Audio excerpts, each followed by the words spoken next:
Hi, this is Hugo here with Avid, and today we're looking at the new software Torq 2.0, which we unveiled today. And some of the obvious features is the 4-deck mode, as you can see. I have my 2-deck mode, which is a little more simplified, but you can also flip it to the 4-deck mode. One of the biggest features of 2.0 is primarily that it's open, and you can run a standalone on the computer without any controller.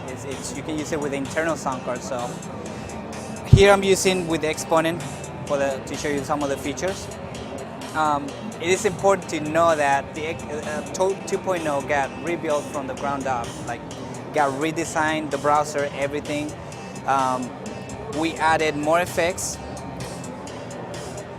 right here.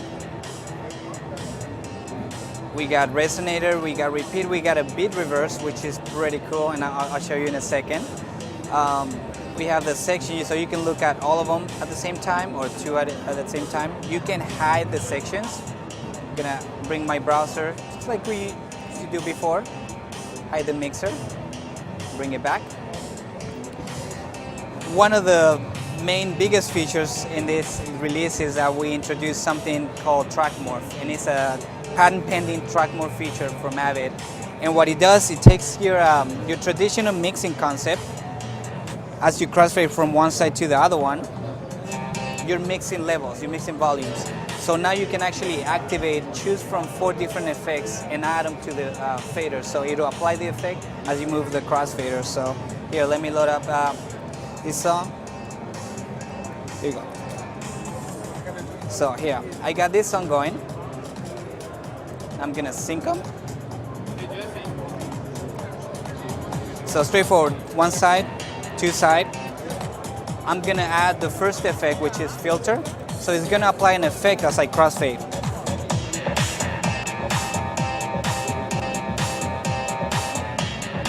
You hear that?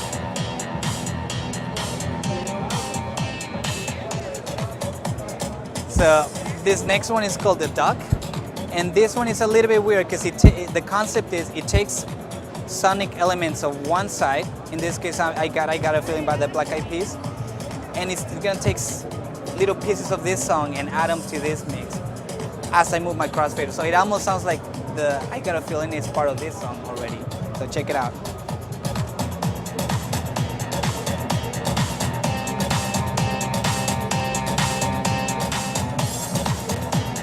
Right?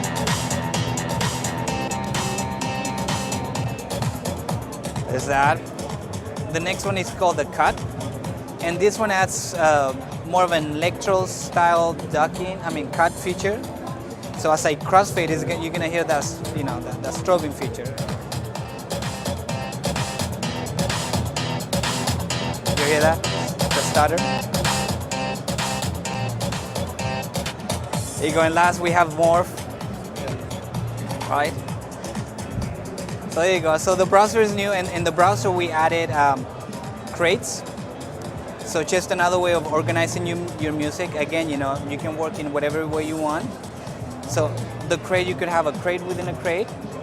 We still have our playlist that we had before, right? And if you go to the iTunes heading, we can see our library, but we can also see any of the playlists that were created in iTunes. So this is also new. So within the browser, you can also read from your iTunes playlist. Let me see. And lastly, Torq 2.0, it's open. So with that said, you can actually, as you can see, I'm using the VCI 300. So it's fully compatible with that. Any sound card could be used with 2.0. Any controller could be used 2.0. Now, if you have a custom controller that you made or that is not already mapped, you can go to the control assignment, which is a new page in 2.0. Click and browse your system to the devices they have plugged in, and then select the feature that you want to map, and you can customize it. You can hide and show some of the features right here. This is also new in 2.0.